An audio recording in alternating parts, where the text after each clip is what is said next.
अस्सलामु अलैकुम नहमदुहु व नुसल्ली अला रसूलिहिल करीम अम्मा बाद फ़ाऊज़ु बिल्लाहि मिनश शैतानिर रजीम बिस्मिल्लाहिर्रहमानिर्रहीम। आज का टॉपिक है शरई दलील क्या है, गैर शरई दलील हुज्जत सुल्तान बुरहान क्या है। तो इसमें हम देखेंगे कि कुरान, इमाम, कुरान सुन्नत से जो दलील है वही शरई दलील होती है, वही यानी कि सुल्तान बुरहान हुज्जत करार पाती है।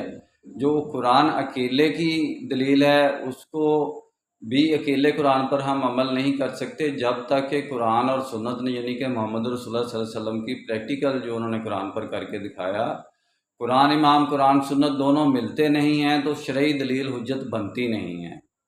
तो शरई दलील हुज्जत उस सूरत में ही बन सकती है जब हम मोहम्मद रसूलुल्लाह सल्लल्लाहु अलैहि वसल्लम की सुन्नत पर चलेंगे और उसकी रोशनी में कुरान पर अमल करेंगे, तो फिर हम शरई दलील हुज्जत की बुनियाद पर चल रहे होंगे। हम बात करेंगे तो हमारी बात शरई दलील की अहमियत रखती होगी, हम कोई प्रैक्टिकल करेंगे तो हमारा प्रैक्टिकल शरई दलील अहमियत हुज्जत रखता होगा।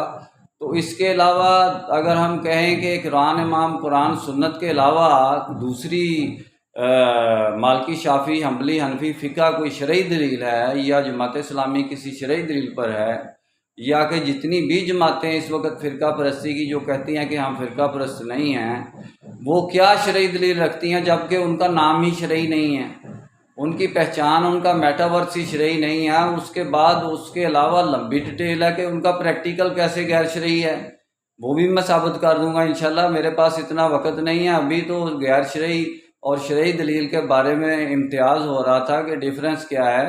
तो इंशाल्लाह डिटेल में बात फिर होगी। मेरा काम इस्लामिक वर्ल्ड की अमन और यूनाइटी का है, उम्मत की वहदत, खिदमत और खैर का काम शरई निस्बत की बुनियाद पर, जिसको हम मुस्लिमीन कहते हैं, मदद मुस्लिमीन के निज़ाम के ज़रिए है, निस्बत, वहदत, खिदमत, खैर के साथ। अल्लाह हाफिज़।